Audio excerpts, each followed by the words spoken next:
Ready, set, go. Welcome to The Sweet Spot, an Updog podcast. I'm Andrea Morissette.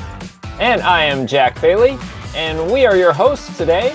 We do not have a guest today because we have a special type of episode. It's a new type of episode that we're going to be doing probably about once a month.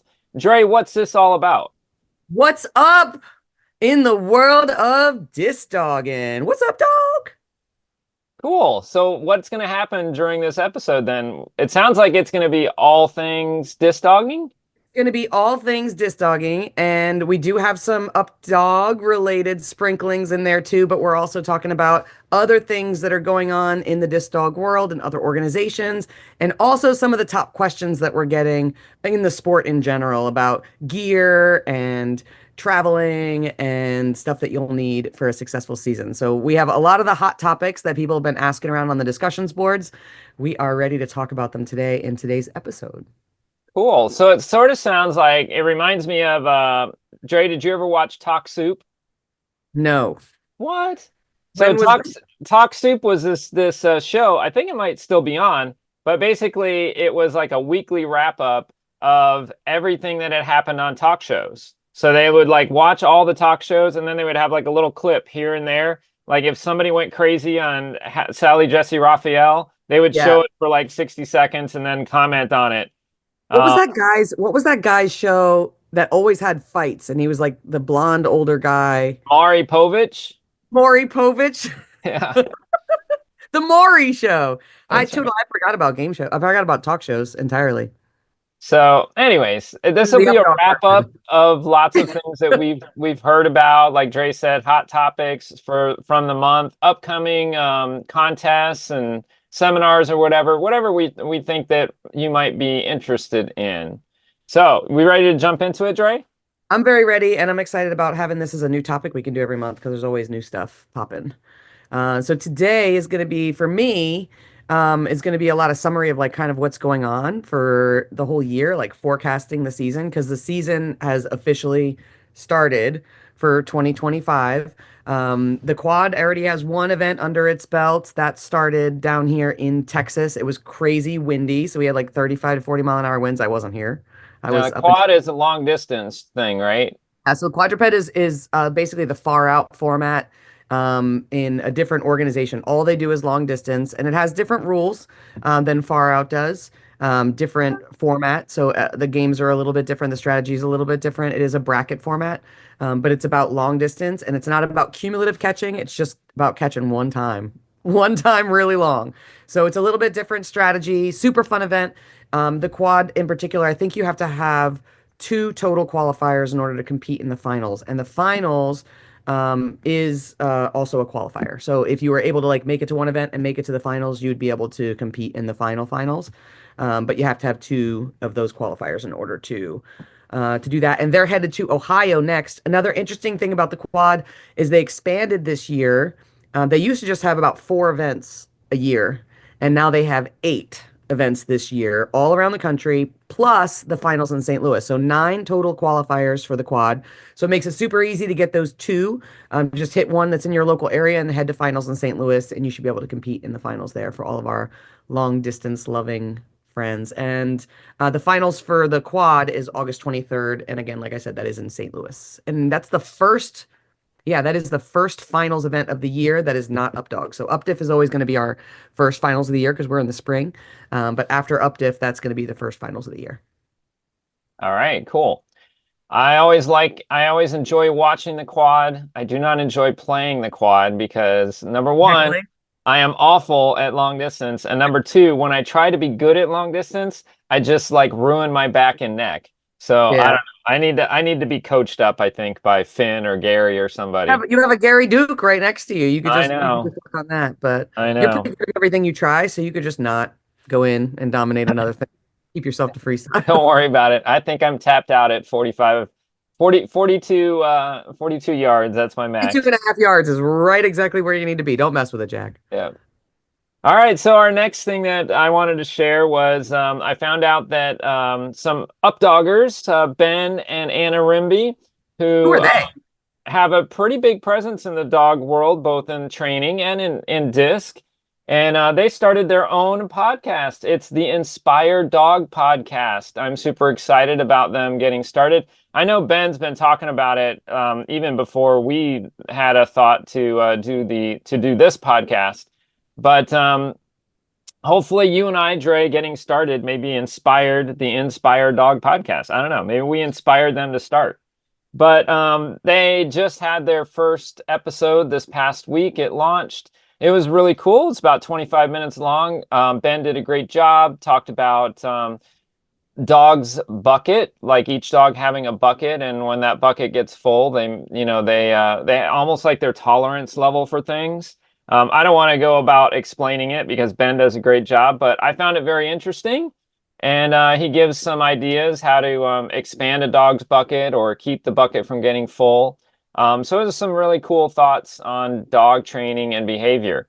So check it out. It's called the Inspired Dog Podcast, Ben and Anna Rimby.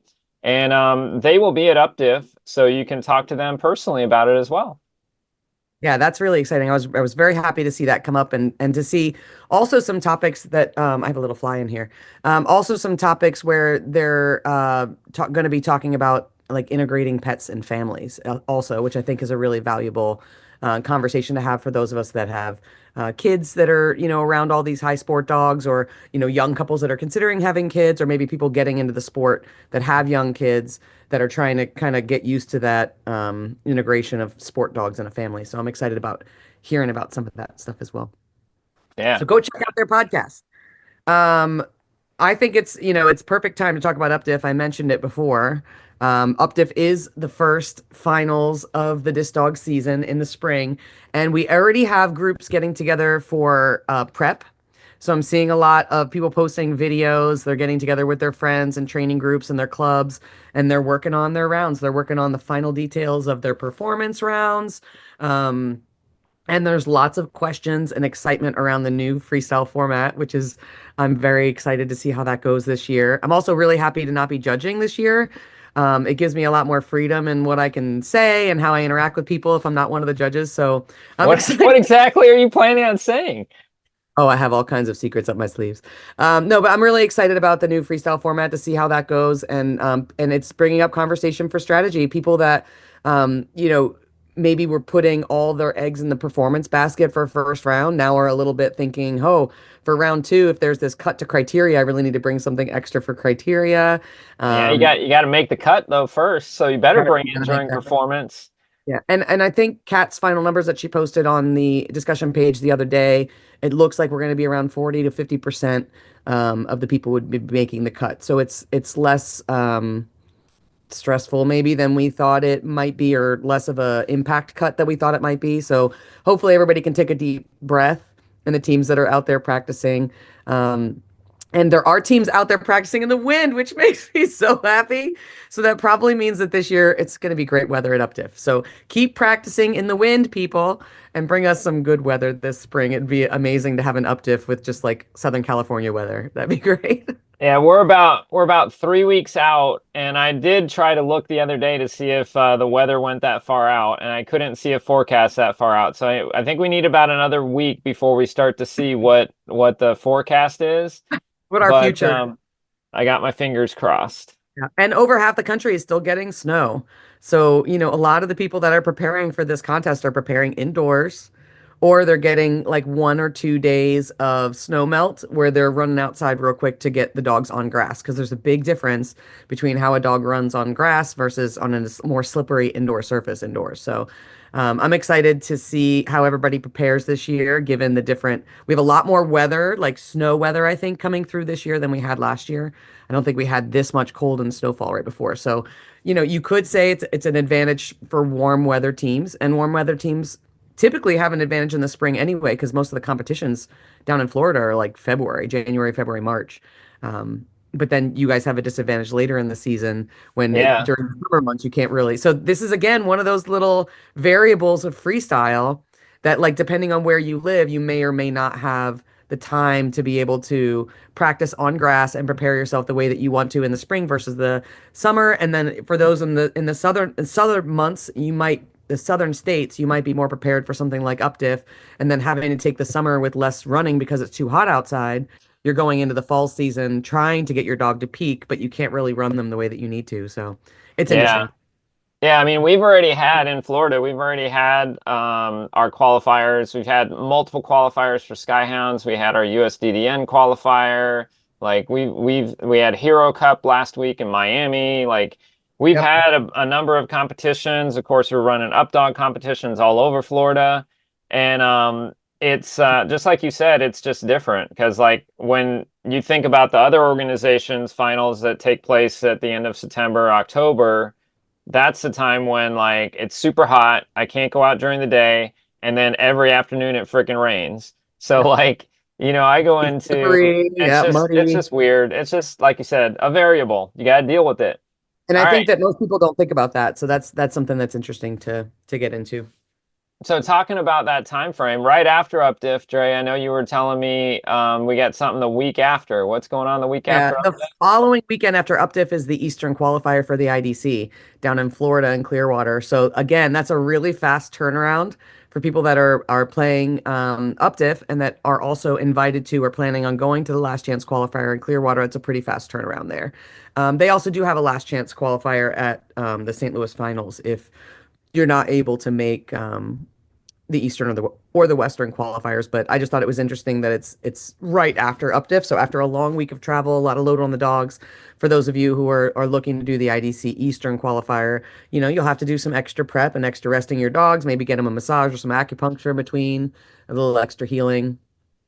Yeah, And that kind of stuff. IDC, for anybody that doesn't know these acronyms that we're shooting out here, IDC is the Incredible Dog Challenge. It's the Purina Pro Plan Incredible Dog Challenge. It's the one that you most likely, if you're seeing something on TV that's not the AKC Disc Dog Challenge from Updog on ESPN, you're probably seeing the Purina Incredible Dog Challenge on TV. So those are the two big ones on TV. Yep. And I know we have people, like you said, from UpDiff.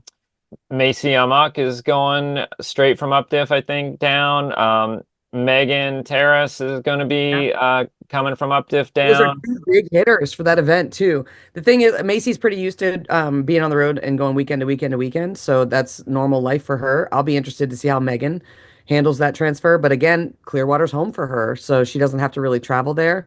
So those Right. are interesting variables that its impact on your dogs, its impact on your livelihood. So I think both of those players will be in pretty good condition considering they're coming from UpDiff. One's really used to traveling and competing right away, and the other one is going home. So I think that those are pretty ideal setups for both of them. So good Yeah. luck to both of you guys at IDC. We were rooting for you.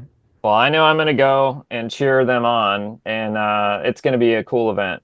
So, all right, jumping into another topic. So on the both the Disc Dog discussions page and the Updog Challenge discussions page this past month, there's been people asking about vaulting vests. Mhm. And where do I get a vaulting vest? What's the best one? I know, like, I've had my vaulting vest for 15 15. years or something. You Like have the DK still. it's a DK vaulting vest, which I love it. It's a great vaulting vest, but DK used to be a like a they made wetsuits Product for wear. like Yeah. surfers and stuff like that, and they just happened to get into this sport of disc dogging, and it was really nice because you could send them your exact measurements. They would make it exactly the way you wanted. They had different styles. Anyway, they're out of business. 10 So, years ago. We're so still yeah, talking for a about while. that's for. So, Dre, where are some good places nowadays that we can get a vaulting vest? So we do have some US options, and we also have some European options that I really like. My favorite vest right now is the Moth vest. I got it from Poland. You can look on Instagram or online under MOFF is the spelling for that one. It is a fitted vest, so it doesn't have a lot of stretch. Like if you were to put on, one of those socks that keep you when you train, when you travel, compression. It's like a compression vest. I'm So like, it doesn't, I'm trying to think of the updip word. socks, orange and pink. Orange and pink socks. No, so it's like a compression vest. It does hold everything in and you can move really well in it, but it doesn't have a lot of stretch. Also goes under European sizes, so size up for us Americans, at least one. But the moth vest comes in two different styles. One is a light version. I have the tough version. I have pretty hard-hitting dogs, and this is my favorite vest right now for outside and under the shirt wear. I really like how it fits. I like how it's holding up to really hard impact on the outside of a shirt. It's been challenging to find a fitted vest that has that much durability. So I'm really happy with that one.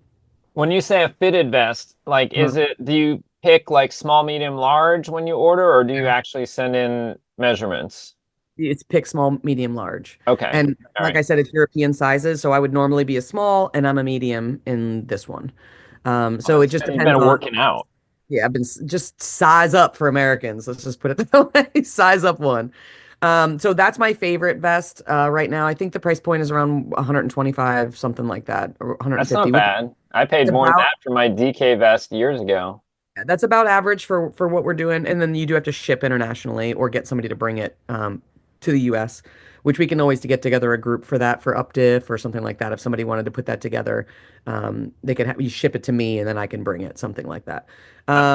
Czech Black is kind of the closest one to that. So Czech Black, Czech Republic. It is also a fitted vest, but this one's a lot stretchier. So it has a little bit more forgiveness in the stretch. It's still a compression vest. I would say the difference between the two is that the Czech Black isn't nearly as durable. So I wear my Czech Black underneath a shirt or a hoodie or a jacket or whatever, and then put a shirt on top. So for those of you going to events where you have to wear the event shirt on the outside, Czech Black is a great option for that because it wears very well underneath the shirt.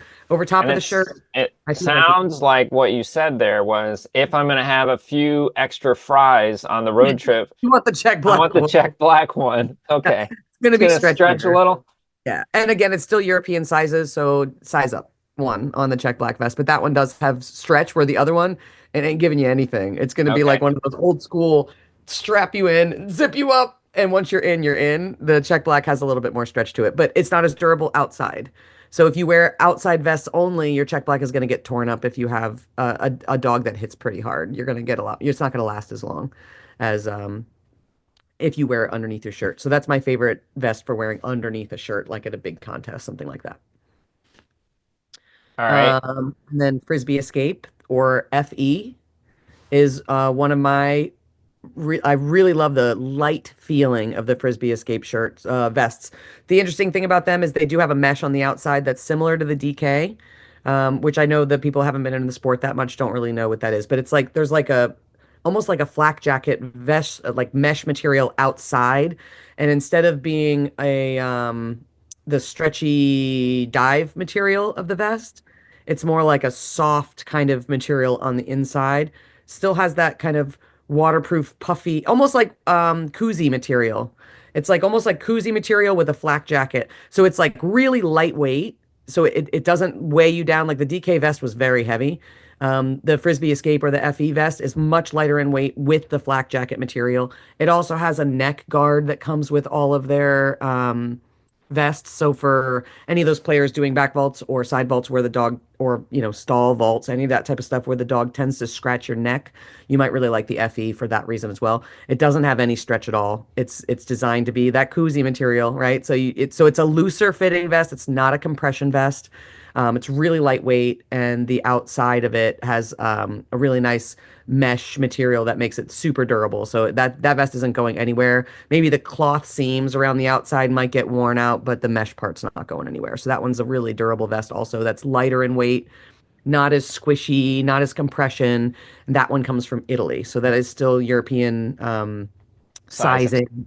Yep. And also for shipping, you're going to be paying for the shipping to the US. I might want to check that one out. I have the mesh on my old DK, and I really like it. I feel like for some dogs, like they really dig in and they can like push off on that nicely. Yep. That would be cool because I have the old one, like I already said, and like you said, it is very heavy and hot. So like if that Frisbee Escape one's not as heavy and A hot, lot lighter. that might be something to check out. Yep. All right, we And also go ahead. the Frisbee Escape ones come in special colors. Ooh, all They have right. some really I'll cool check colors that on it. out. All right, You go onto the now Now that's you really want to. that's right. I'm gonna go check that out. Our friends at Fairly Odd Dogs, that's Ben and Amber Yeah, Ben and Anariki. Anna. They also make vaulting vests, and they're going to be at Updiff as vendors, I believe. With Kat, is that special right? updiff colored vests. Oh, with special. Okay, now, okay, I'm gonna have to check them out They're as they're well. hot pink and orange, and they look amazing. And they're going to be at Updiff. So Jack, you might want to message them and make sure they'll have something to set aside for you because I think those might be flying off the shelves pretty quickly. Yeah, that would be cool. And one of the things that I found interesting was when I Googled vaulting vests, the very first thing that comes up is Timu. I'm like, what? And they don't even refer to it as like something else. It says dog vaulting vest. I'm like, how does Timu know about disc dogging? Anyway, you can get one from them for like, I think it was $23. What does So it look like? I'm expecting it to fall apart a week or two later. Um, I don't know. I obviously have not purchased it. But it would be very interesting just to purchase one just for fun, just to see what it looks like and how long it lasts. Have you tried the Fairly Odd Dogs vests on at all? No, no. The very first time that they had them at Updiff was like a couple Yeah. years ago, and I had asked them, I'm like, hey, I want to check one out, and I kept saying that to them, but of course I was busy doing other stuff, Yep. and so And they towards were all the end of sold out. Updiff, I'm like, okay, here I am, and they're like, they're all gone. They were I'm like, gone, yeah. oh, So okay. those are also not a fitted. They have a mesh on the outside and they do a bit more of a custom fit, I think, or they have a new style that they were just talking about on Facebook. The cut is improved. So they're really excited about kind of launching that new pattern that they have for the vest. But theirs is also not a compression vest. It has a mesh on the outside. It is lightweight. And it comes in really cool updiff colors too. So the mesh is going to be super durable on the outside. And then I don't know what that pattern is. I haven't tried it or put it on at all. But if you're at Updiff, go ahead and try that pattern and put it on and see how it fits your body. And if you feel how you like the fit, it does. The last one definitely was not a compression vest. It was more like the FE style with the mesh on the outside. So really comfortable fit, really durable on the outside, lightweight, and it comes in really cool colors, including Updiff colors at Updiff. I think those are just a I'm limited. all about the cool colors, Trey. We got to see if we can get you running around in a hot pink vest. That would definitely make Hey, my day. I'm all for it, but then sometimes the organizations, I won't mention any names, makes me cover it up. Yeah. Lame, Yeah. lame. They don't like our bright colors, Jack. They just can't compete with that updiff pink and I orange. know, I know. All right. Let's see here. So back to some competitions. I don't know how many of our Updog folks know about this organization, Probably but don't. UFO stands for, what does it stand for? United Frisbee Organization. I don't actually have any idea. I've been asked this question a bunch and I've found the answer a bunch, but I don't remember what it is. So let me look it up. Um, All right. Well, Dre looks that up. I am going to say that this organization is a very cool organization. I like their freestyle format. They only have freestyle and like a toss and fetch type of game. But their finals has been overseas in Europe, I believe, at least the last year. And this year it's going to be back in the United States, supposedly in Southern California. So excited about that. I don't know that I'll be making the trip all the way to California. I don't believe I will. But who knows? Maybe one day they'll come back to Florida. They were in Florida years ago. Dre, did you play in that yeah. when they were in Daytona Yeah. Beach? I didn't do the Daytona one. I was really big in UFO when Moxie was kind of in her prime. So 2013, 14, 15 were years where I was really into UFO. And then once I started working, well, I guess that was all during when I was working at Purina. So I think it just started going overseas. Dates didn't line up, and it was harder to get to those events. There's really not as many UFO events in the U.S., and it's been more heavily represented in from like Colorado West, which obviously is not where most of the disc doggers in the country are. And it's a long trip. So it's been challenging to really get UFO to grow significantly across the US and stick. And I think part of that is also because the World Finals rotates between Europe and US, but it has a great following in Europe.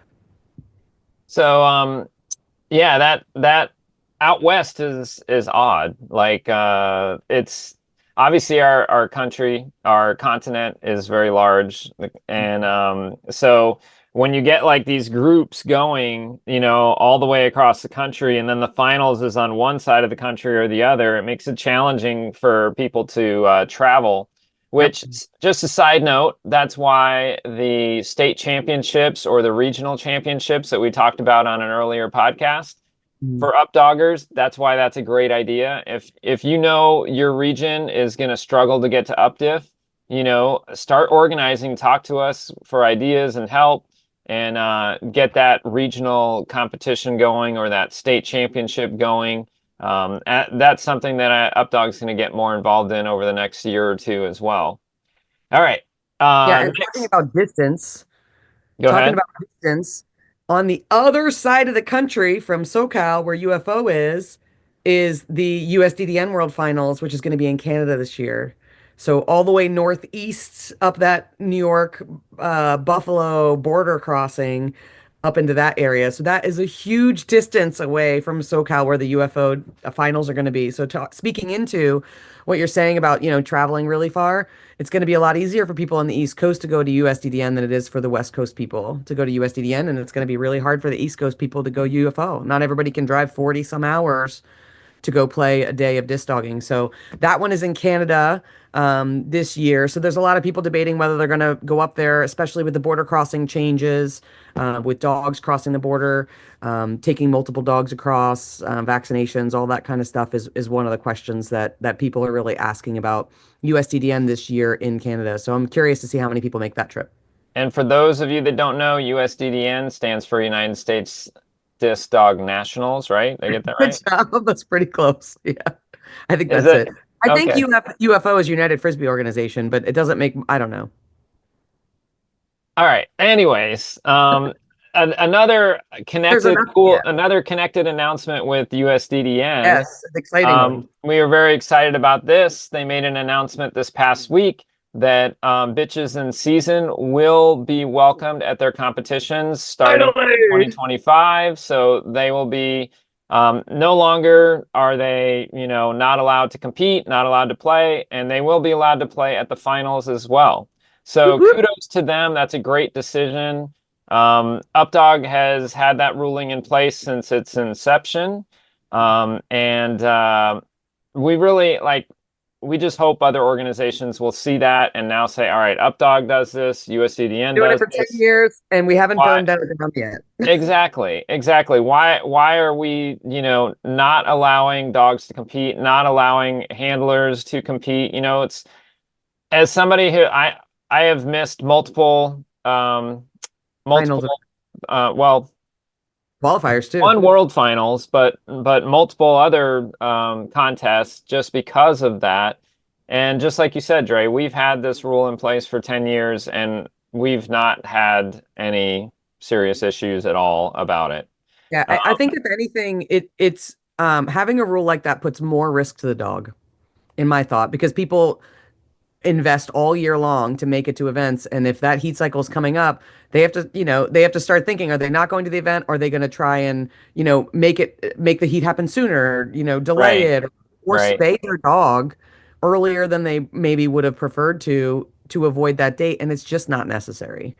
Well, Like and over half of the dogs have uteruses. Half of the dogs don't have uteruses. Why are the half with uteruses? It's like half the field, right? So I think that yes, the sport was built on a kind of a rescue concept, but we've been in this for 40 years now, and it's time to modernize, I think, and just give a little bit more freedom and inclusion for the female dogs out there that have uteruses to not have to be well, modified and to play or compete. we need some sort of shirt now, Dre, with pro uterus or Pro something. uterus. Updog loves uteruses. There you go. Who's gonna Um, wear that shirt? Put in the comments. Buy by the the shirt. way, Dog loves your um, dog's uterus. I have to admit, every time that because I at heart am like a 9-year-old, every time someone mentions bitches and heat or bitches whatever, I'm like, they said bitches. I was really happy that you read this question because I was like, "Ooh, Jack has to say bitches." I left it for you. Yeah, That was yeah. fun. we're very No, excited about that. We're Kat's really Kat's super excited about proud of me. it. Good job taking that step, Jack. You're growing up every day. You're gonna hit double digits soon. Yep. All right. What else? What else is next? Oh, I thought it was interesting. The last time this happened was probably around 2015-ish that I remember. The season is stacked again for big events and finals dates being back to back to back. You're So we talking have, about the fall. You're talking about yeah, the fall. the Yeah. fall season. Yeah. So this can play a part in what, like, you want to think ahead. What events can you make in the fall before you choose your qualifiers for the year? Because you can go travel around, spend a bunch of money to qualify at a bunch of events. You can't make the final because of logistics or your life or whatever. So I look at the finals dates first, decide which ones I can make, and then those are the events that I qualify for. So what we have for the schedule this year, we already talked about the quad finals. Those are on the 23rd of August. The next weekend is the AWI finals, and then the weekend after that is the European Championship in Germany. And yes, there are many players not in the US that are not partaking with the EC in Germany. So that's not a major thing for a lot of people, but it's still a major event in Europe. It's the biggest qualifier in Europe. And so that's just an event you want to be watching and paying attention to. So people are prepping that. And we do have some players going to that this year also. And then one weekend off, and then picks back up with three more in a row. Skyhounds finals, PIDC finals, and USDDN finals all in a row. And then we have a month off and then UFO finals in California. So for those of you that are interested in the California event in UFO, it's in November. It's going to be perfect weather in SoCal. So I'm predicting because it never rains there. So that is going to be a November event, and there's going to be like a whole month between that and the last disc dog event. So you could, take the time to really plan that one out if you did want to make that California event. But the rest of them are really pretty stacked up this year. Yeah. And when we first started our first UpDiff in 2015, obviously we had conversations about that and why we didn't want to throw another international finals event towards the end of the year in the fall. And again, weather related, you've got to have it like before November starts to hit, really, because then it can get too cold in certain places. Or too bad too the weather could get too extreme for travel for some folks, things like that. So you really have this window, and we just felt like let's do everyone a favor and not make that season more packed than it already is. Because it's hard, to make those decisions when you are, deciding where to spend your time and your money and all that kind of stuff. I would say to everybody, make sure you go to your UpDog events first. Make sure you prioritize UpDog, and then do whatever the hell you want after that. After that. The rest of them are all bonuses. But again, because we're the first one of the year, they really do need to do that. You prioritize UpDiff towards the end of the year before. Make sure you get all your points for everything that you want to qualify for. And then from the beginning of the year until April, you're really strategizing, preparing your performance round. Of course, I'm only thinking about freestyle. You're preparing your round, you're choosing your music, you're going with the theme, you're working on your registration. Like, all that stuff really starts at the beginning of the year for UpDog. So I'm really happy that it does come with our own challenges being in the spring. We all know that. It can be cold, it can be rainy and windy, and it has been pretty much every year. And it can be all of that in the same UpDiff. It's still not at the same time as all the other world finals. So it creates a whole different bag of goodies that you can get as potential challenges to train for, to prepare for, and then it gives you the whole summer off to focus on other organizations and get your UpDog points for the next year. So I really like that it's in the spring. It does create different challenges, but there's challenges in the fall too. One of which being that they're all stacked up against each other. So you either have to pick and choose, or you got to take 3 weeks off work and just drive around the country, which I've done before. I've done the circuit before, where I did 5 weeks in a row, and I think it was 2014 or 15, and it was all 5 events in a row, week after week after week. And so I just packed the van for that 5 weeks and just went around to all the world finals. But not everybody can do that with their jobs. So I think it's important as a strategy. If you want to compete seriously, look at when the finals dates are, look at how they stack up, choose the ones you think you can go for, and then focus on hitting those qualifiers in the summertime. But in the wintertime, man, we're looking at getting our UpDiff points and preparing for UpDiff. All right. So speaking of UpDiff, another announcement that I'm excited about, but I will probably miss out on again. I think, Dre, you'll probably make this. I'll be there. But this is an excellent opportunity for folks prior to the start of the competition day. We're going to have, who's running this? Who's in charge of it? Do you know? Tie again. Is it Ty? Okay. Ty ran it at the last couple events, and I saw Ty post about it. So I'm So there was a post on Updog Challenge discussion page about yoga in the morning. So if you have a yoga mat, bring your yoga mat. And if you are facing the competition fields, like if you're pulling into the parking lot at Updiff, you're looking at the fields to your right, there is a little pavilion there. And they're going to be doing a yoga in the morning. I'm not sure what time it starts. I think it just said prior to the competition day. So you'll have to monitor the Updog Challenge discussion page. I'm sure Ty will post when it starts. I will be there early, but I'll be moving speakers and sound equipment around. If I finish up on time, I'm definitely going because I need that yoga to yeah, we'll start be the morning standing all so day that and sitting so all that I day. can make it through the rest of the day. So anyway, a really cool thing. We're happy that Ty and whoever else is helping sponsor that. And we're glad that they're doing that. That's an awesome thing to take advantage of. I'm excited about it.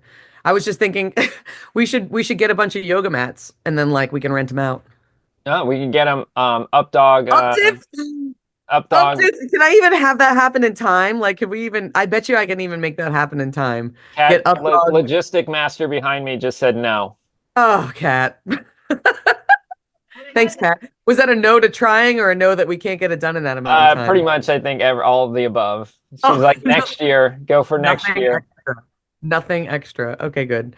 So maybe not Updog branded yoga mats, but that would be a fun addition for next year. Yeah, it would. That would be cool.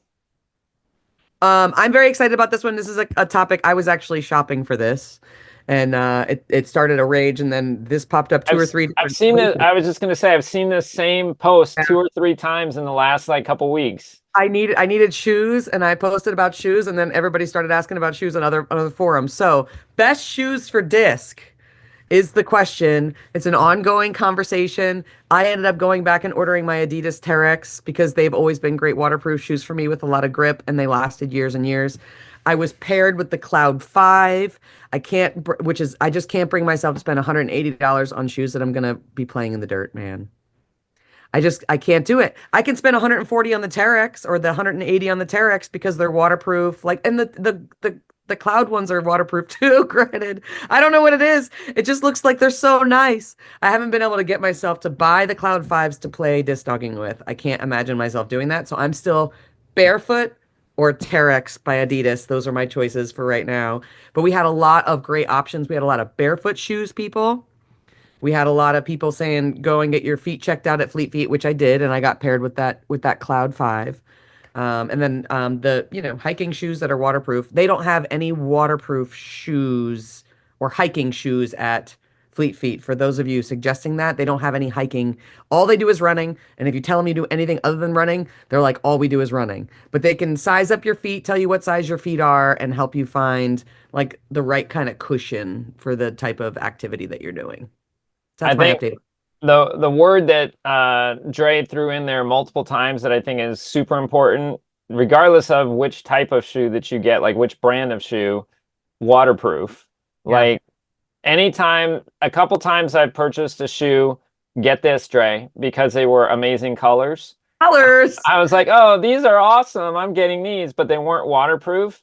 And Soggy toes. after my first competition, you get there early in the morning, the dew's on the grass, you're out there just setting up, or you're out there practicing your throws or whatever. By the time you've been on the dewy grass for 10 minutes, your toes are all wet, and then Inside your your socks are socks. wet. Yeah, you got that slimy toe Yeah. thing.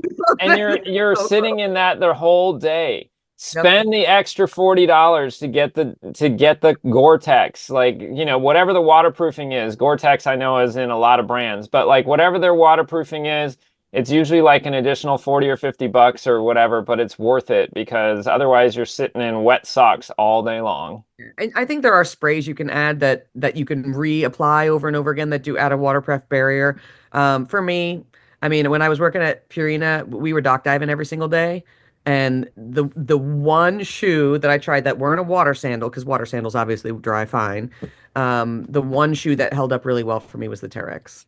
I would get 3 to 6 months out of a Terex full time working on the dock, which is a lot. That's a lot of wear and tear because pretty much all my other shoes weren't waterproof anymore after 3 months.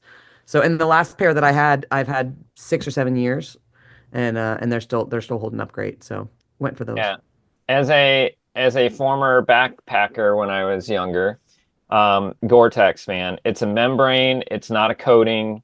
It's a little bit more expensive, but it's gonna not it won't break down. The shoe will die before the Yeah, waterproof breaks down. bottoms come off. I noticed that Yeah. the sole of the shoe will start to break apart and come off before the top before the upper does. Yeah. So One waterproof. one other thing I want to share with you guys. I probably shouldn't share it because then now I'm going to miss out on some bargains because you guys are going to go there. If you haven't checked out this website, it's called geartrade.com. Never heard of And that one. geartrade.com is a place where slightly used sports they focus on hiking, backpacking, camping, stuff like that, but they have a ton of like sport shoes and things like that. I'm gonna email It's myself that gear trade. geartrade.com, and they also have like a lot of companies reach out to them and drop their like closeouts on them, like last Yeah. year's stuff, like or like their floor model samples and things like that. Dre, because the reason I thought of it was because I was on there recently, and you have to kind of like check back because what they have this week will be totally different than Right. what they have like a month from now. But they had Terex Did they? on there for like $80, and they were waterproof. So, Nice. but I mean, you don't know what colors you're gonna get. You don't know what like this week they might have size 10, 11, and 12, and then the next week they've got size 7, 8, 9 or whatever. So it's one of I those mean, that's where fun for people to shop that stuff. People that like online shopping, you can just go back and check and shop every week to see what kind of yep. deals they have. That's a good one. I'm gonna check that out. I have some ideas of stuff I might want to invest if it was for a good price. So thank you for sharing that one, Jack. Yeah, absolutely. All right, our last thing, Dre, we wanted to talk about. I've noticed a lot of posts also about people, probably because they're coming out of their hibernation from the winter, and they're asking about like, are there any online courses coming up that I could take? Dre, I know you have a bunch of really great online trainings. Would you like to? I know one of them that I hadn't seen before. I don't think. Is this a new one? The Disc Dog Yeah. Tricks? Yeah, we've been talking a lot, and this one is kind of it's an online interactive tricks course. This one is interesting for me because I've been hearing a lot since Moxie retired, that people really miss that old school American style jam, like big tricks and fast transitions between tricks. So and I haven't really been teaching tricks in like a long time. I've been teaching foundation and collection and all that stuff, but I haven't really taught like just old school American freestyle tricks. So I'm very excited about this one. We're going to be just covering vaults, overs, dog catches, flips, like just American style freestyle. It'll be an interactive course, so you'll have homework. You'll be instructed how to teach everything, how to do everything, and then you'll have homework and weekly challenges every week. So I'm really liking the interactive courses. That allows me to be a little more connected with people and help with the trouble they're having throughout the process. So there's a little bit more progress, and the small group setting is really nice too. I really like the small group setting for people getting inspired to try different stuff. So I'm excited about that one. I think you have some stuff too, don't you, Jack? You have a foundations course out there? I do have a foundations course. We just did our first one. Like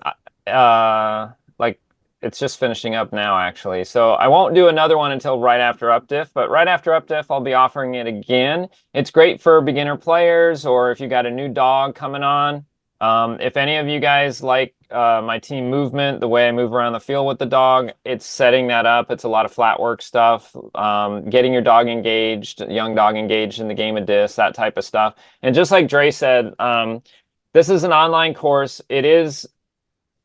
Things are released each week, like new lessons in the course are released each week, but you can kind of self-pace through it. But Dre, what I found too was the folks who signed up to be premieres or whatever, like they have challenges and they have weekly check-ins and things like that. And it was just interesting to me as a first-time instructor, realizing you can go in and see, how much of the course has been completed by each person. The ones that had the weekly check-ins and submitting videos and things like that, they finished the course. And they were the ones that asked the most questions. They were the ones that, when they sent in their videos, showed the most progress. So just something like if you're looking for an online course, I think it's good to have that accountability from the course that you're selecting. So like whatever you sign up for, like challenge yourself by like, hey, I'm gonna be held accountable by doing this course and actually going through it. Maybe not just signing up for the course and then, I do the first week and the third week and then I drop out and don't really do anything. That's how It's most people super. do online courses, Jack. What's that? That's how most people do online courses. I have a Oh, well, $200 handstand training course in my thing from like 4 years ago. I haven't even opened yet, I and I was still telling don't Kat cancel about, it. yeah, I was telling Kat about the pattern that I was seeing, and she's like, yeah, I paid for some course a long time ago, and I've never even opened it. Yeah, it Like, happens and sometimes. part of me is like, great, sure, sign up, give me your money, and don't even open the Don't have course. to do anything. But Yeah, really, I don't want that. I mean, yeah. obviously, the For the reason that crowd. the reason that Dre and I do this is because we want more people to be playing disc. We want them to have the skills and foundation to do well and all of that. And so, like, if you just sign up and you don't do it, then I don't It's know. cool. It's disheartening. So And anyway, thank you for supporting the seminar regardless. Thank you. right, right. Jack, we have a new section at the end. So instead of me asking you if you are feeling time warpy, we are talking about if on these episodes where it's just me and you discussing, and Kat, of course, hi Kat, discussing topics, instead of doing, I see her shadow. It was just a shadow. There you go. There's the hand. We thought we would do Dre and Jack's far out facts instead of a time warp, so we can save our time warp challenges for our elusive guests. So So Jack, what do you think about starting off our new far out facts? yeah, so we wanted to like again pull off of a name of an updiff game, and we just thought it would be kind of fun. And each week, maybe these far out facts will have a theme. This week, the theme is uh, outer space, since we're coming up on updiff, and updiff is out of this world. So we have some interesting facts for you about far things that are far out, like Give far me the out in first fact, space. Jack. What you got? All right. So I didn't know this, but did you know, Dre, like, we just did daylight savings time, right? We just set the clocks. What did we do? We set them forward, right? Yep. And did you know that the Earth's rotation is actually changing speed and it's actually slowing down? So this means that on the average, the length of a day increases by 1.8 seconds every century. Ev- Every century. That's how Yeah. So every century, slowly it's slowing down. we're getting an extra 1.8 seconds in our day, which I guess means that like every decade you're getting like a 1/20th of a second. So, be thinking about how you're going to use that extra How are you time. going to use that extra sneeze time? Right. I would say use it to take an online course. When I saw this, I missed the per century part, and I was thinking it was per year, and I was like, that's actually really cool to gain 1.8 seconds per year, but And it's every century. it's Sorry. a little less cool to do it Yeah. Yeah. every century. And I'm a little less worried about hitting now the time when the Earth will slow to a stop. Yes, And I think you'll be safe that you'll be long gone. probably won't make that marker now. Okay, good. I feel relief because I was a little stressed when I first read your message. Okay, so the next one, Venus is the only planet to spin clockwise. It travels around the sun once every 225 Earth days, but it rotates clockwise every 243 days. So So it's it the takes only, go ahead. 243 days to rotate. Yeah, that's So really slow. really, really slowly. So each day is 243 of our days. Yeah, but and it looks like it only goes around the sun. So its year is two-thirds of our year, basically. So it rotates faster around the sun, but it only rotates itself Right. every so it's pretty much stagnant. It barely even rotates. Well, wait. So does that mean that its day is longer than its year? Yeah, its day is longer than its year. We need to get That's some science people out that's here to crazy to think about. And also, I want to know, since it's the only one spinning clockwise, does that mean that if I travel to Venus, you would will go I go back. back in time? This is my theory about this one is, they say that we're in the Goldilocks zone and that, the planet before that was in the Goldilocks zone was Venus. This is coming millions of years ago. I don't know how fast that moves, but maybe Venus has slowed to the point of stopping and then reversed the spin. and that just happened a couple million years ago, why it's going so slowly. Because we know ours is slowing and it's going to reverse. So maybe it just happened already with Venus, and we're next. It just takes hundreds of millions of years to do it. All right. That Right. concludes Deep Thoughts with Dre. You guys can message in if you think that's fair, okay? If you think that's true. All right, That Jack. is that is a That was a pretty good one. That's fair, yeah. Yeah. All right, so our next far out fact is actually about the game Far Out. And I just thought, let me look up and see how people did in 2024, the 2024 season.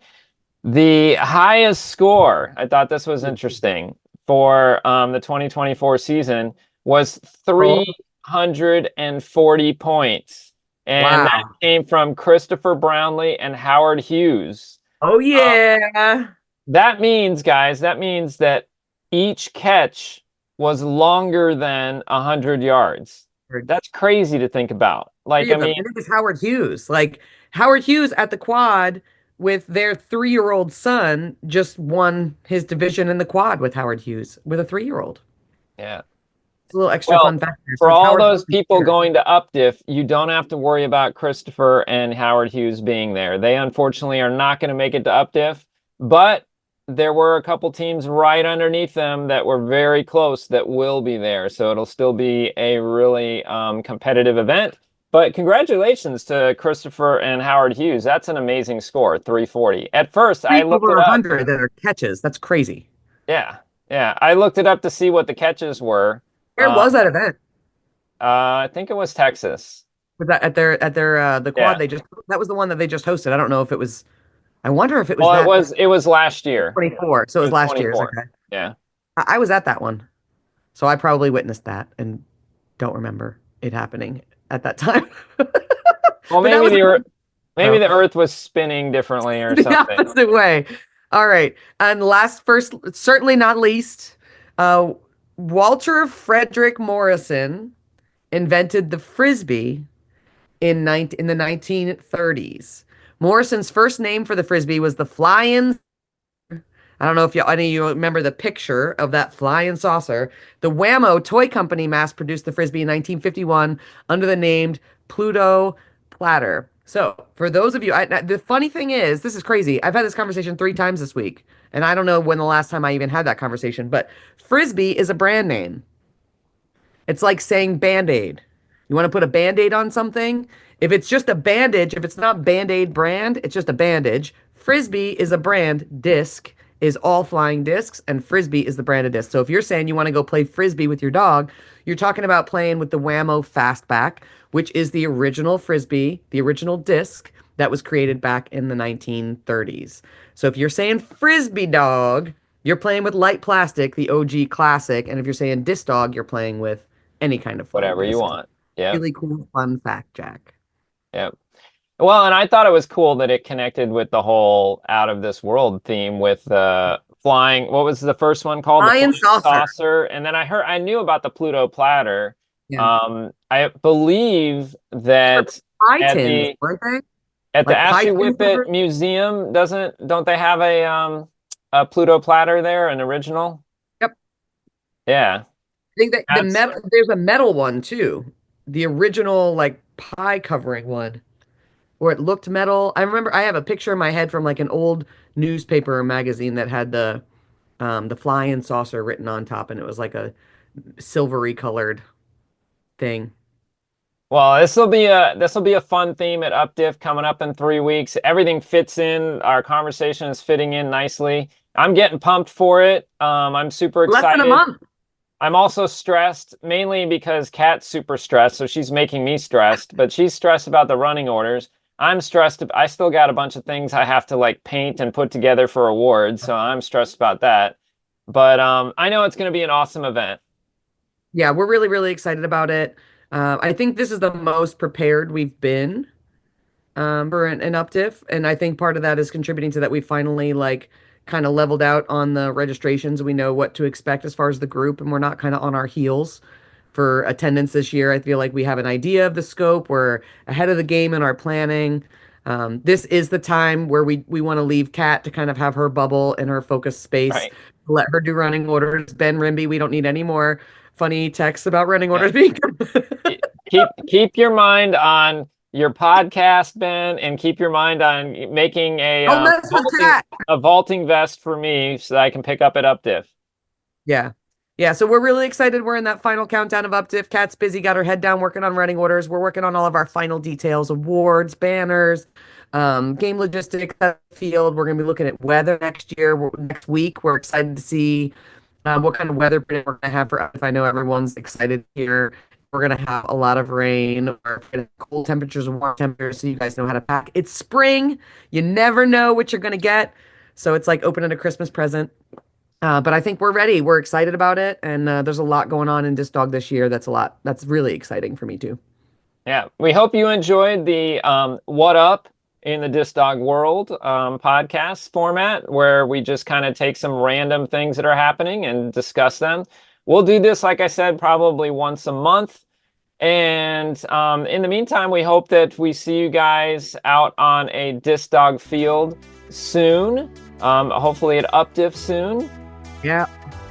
And in the meantime, be kind to each other. And be kind to your animals. We will see you guys later. Thanks for joining us.